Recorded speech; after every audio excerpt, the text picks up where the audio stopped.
Hey everyone, it's Jack from Cultaholic.com, and it's Thursday, and you know what that means. It's time to talk about AEW Dynamite from last night. It was a big night. There were some shocking debuts, some big angles, some big moments, and some big matches as well. So, we've got to decide how good it was, haven't we? And there's only one way to do that, and that's by assigning each individual segment a lovely individual grade. Without any further ado, it's time for AEW Dynamite Graded.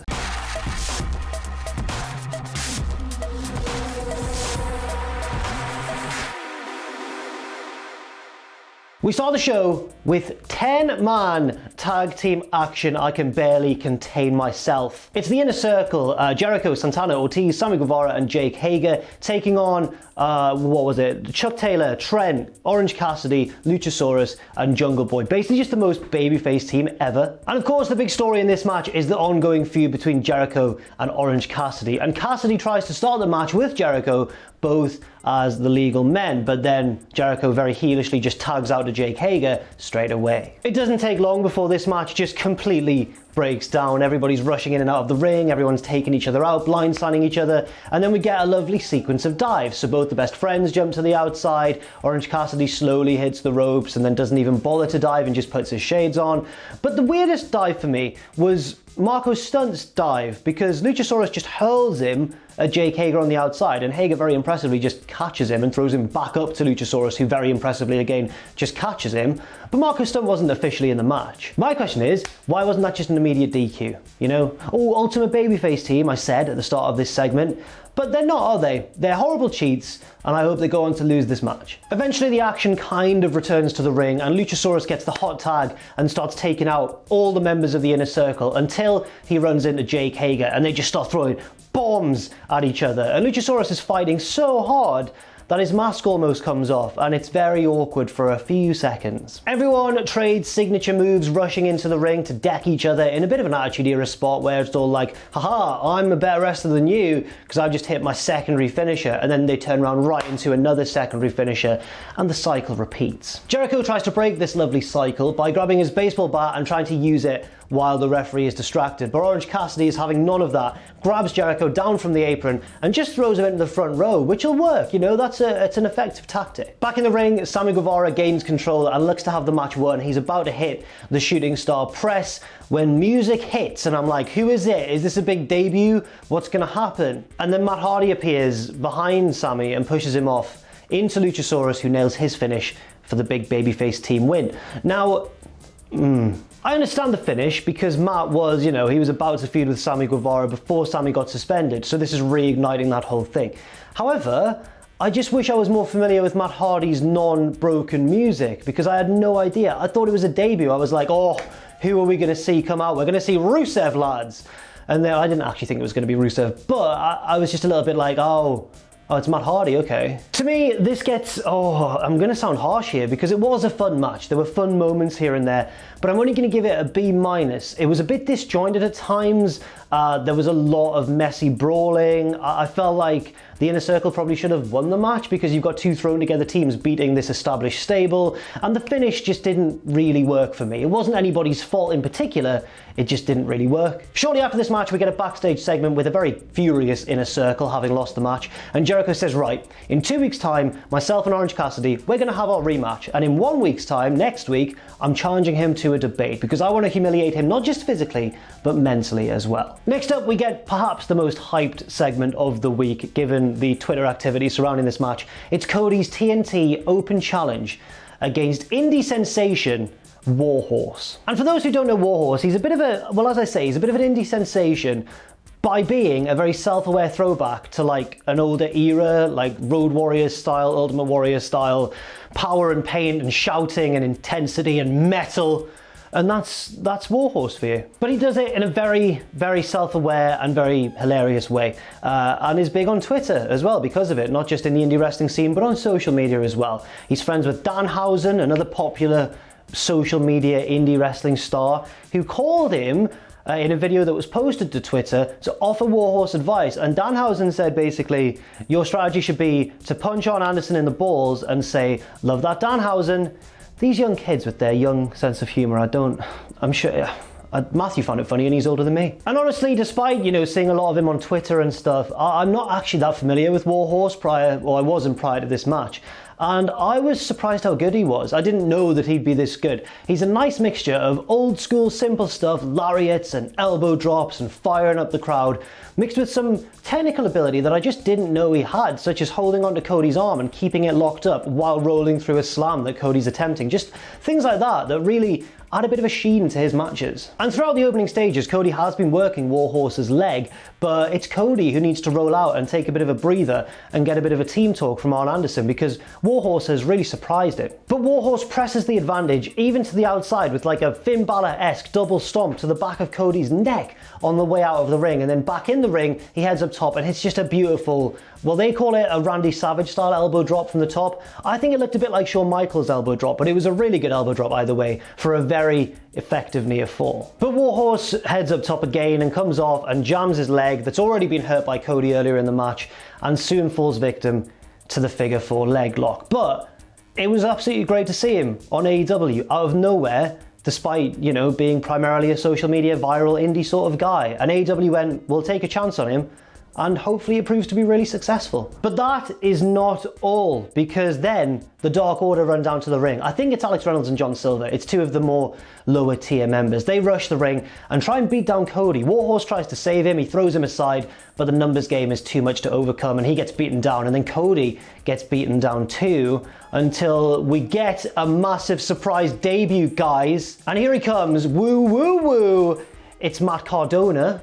He runs down to the ring, making his first appearance in AEW, bit of a shock debut, beats up the Dark Order, stands tall with Cody, and does his Long Island hand pose, taunt, call it a taunt, Jack, come on. And it's all happy days, commentary like a long-term friend of Cody's, wow, this is so cool. I'm just worried because when Sean Spears came in, he obviously tried to just take Cody's head off with a steel chair, and I wonder if Matt Cardona's going to do the same thing. Matt Cardona, for those who don't know, of course, is the former Zack Ryder of WWE. This gets a B+ grade from me. The match was decent, I enjoyed it. Matt Cardona's debut was out of nowhere and I totally found it to be actually quite a big surprise. However, I do wish they'd space those moments out a little bit more on the show to give Warhorse more of a spotlight and not just have him kind of arguably overshadowed by Cardona's debut. However, it was an organically exciting moment. That was very, very interesting to see. And also, he looks absolutely huge.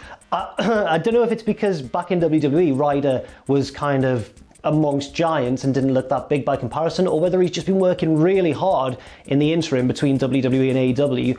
But yeah, Matty Boy's looking he's looking real jacked, baby. Real jacked. Another reason this doesn't really push into the A- or A bracket for me is because I don't know why the Dark Order were attacking Cody. Maybe I've missed something on Dark or on Being the Elite, but it just seemed to be so that Cody and Ryder or Cardona have somebody to wrestle on the next show. I'd like to find out a reason though in the coming days, so hopefully we do. Next up, a pre-recorded backstage segment in a lovely office where FTR are officially signing their AEW contracts for the first time.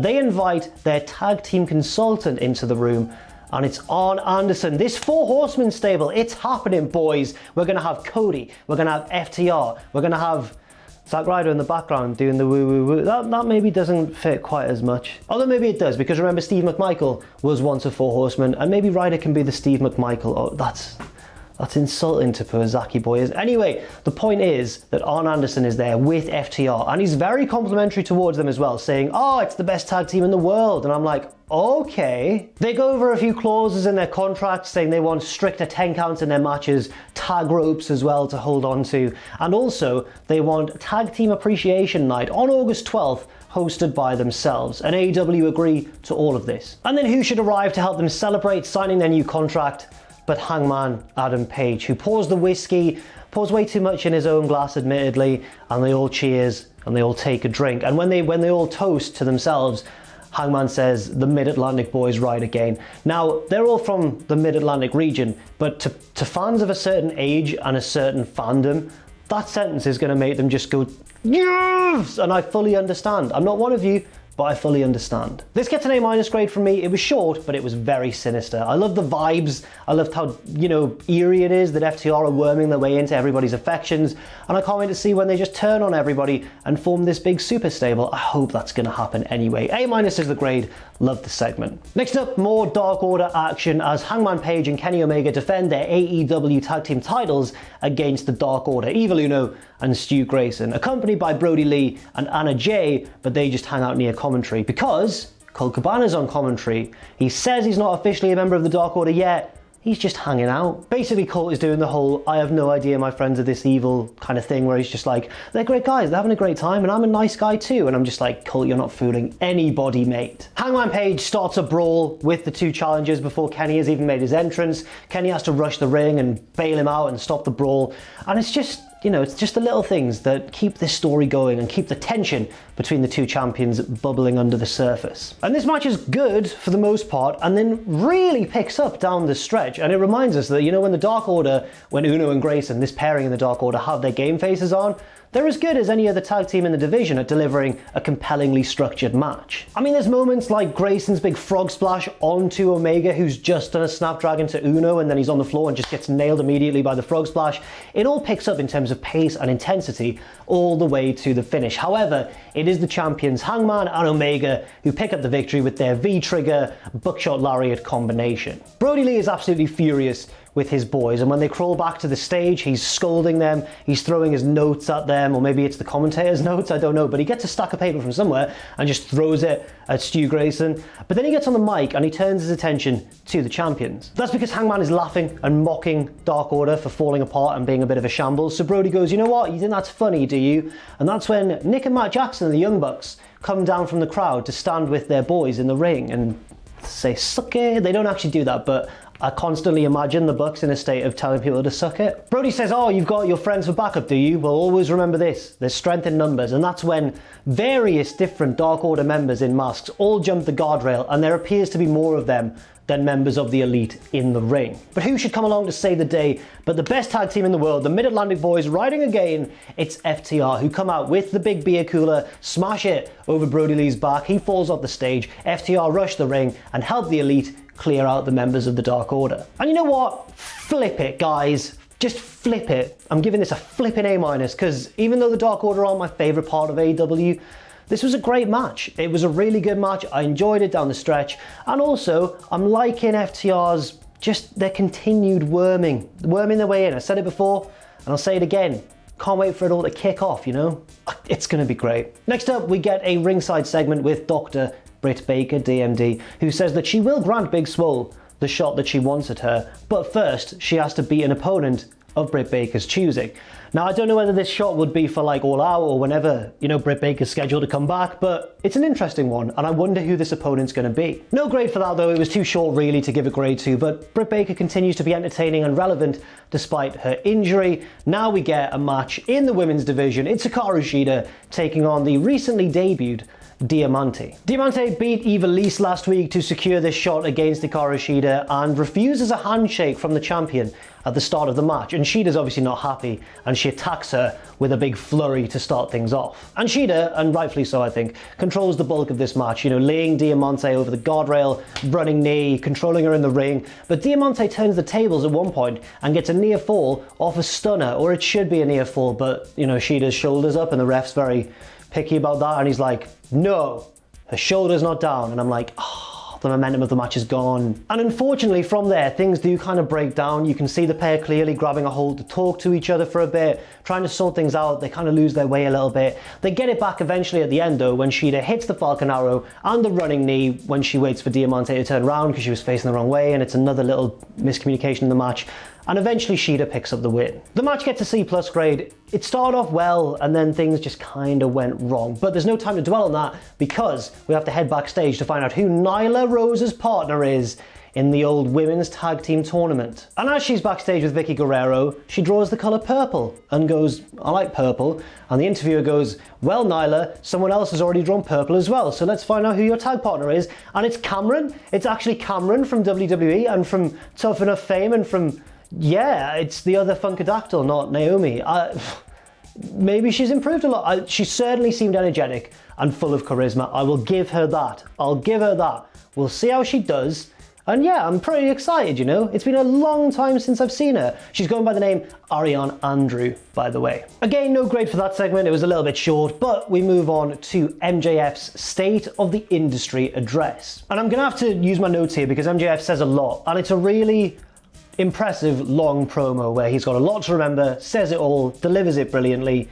Let's see what he says. So he begins by saying that it's a surprise he's been here 2 weeks in a row rather than on the sidelines like the bench warmers, and that's often where we've seen MJF. He's been here in and out of the show, sometimes he's on the sidelines, sometimes he's in the ring, and he brings that up. And there's a lot of little shooty comments in this one. He says the reason for that is because someone doesn't want to be upstaged 2 weeks in a row. Does he mean Cody? I'm not quite sure. But then he turns his attention to Jon Moxley. MJF says that Moxley is not causing a paradigm shift. He's not changing the business. He's from the old guard. He's from the land of Titans. And that's not new, that's old, brother. And I'm like, oh, let's see what you've done there. Very good. He also tells us all to tweet hashtag not my champion, and then weirdly starts taking shots at flippy wrestling, which he blames Moxley for, even though Moxley is certainly not a flippy wrestler. He says that Moxley should lead by example, but instead he's more interested in coming down to the ring cosplaying as a certain other wrestler, and that's a stone cold fact. Oh, that's not fair, MJF, but he's a heel, so he can say what he wants. MJF starts referring to Moxley as Dictator John, which is weird, and says that he, on average, does better numbers than Moxley does, which I find surprising, but maybe true. Maybe it's the time they appear on the show. Maybe MJF just moves big numbers. Maybe people love to hate him. MJF closes by saying it's time for the new guard to take control, and he is the leader of that. He is AEW. He bleeds black, white, and gold, and he will be the next AEW World Champion. And he challenges Jon Moxley, and I guess we've got our next title match. Now, people are going to hate me for this because it was a wonderful promo, but I'm only going to give it a B+ grade because it was phenomenally delivered. Let me first say that. MJF, one of the best promos in the world, he delivered it so well. My problem is with how it was written. I feel like it was a lot of ideas thrown in and kind of jumbled together, and there should have been maybe more of a refined editing process when this promo was written up. I feel like it kind of moved smoothly at first and then started going off into weird territory like the flippy wrestlers and the whole Stone Cold jibe. And I feel like MJF had maybe these ideas of stuff that he wanted to say and just jammed them all in rather than keeping it a little bit more concise and a little bit more simple. I feel like a teacher marking an English paper or something. And also all the parallels with the presidential race didn't really click with me that well. I'm not American.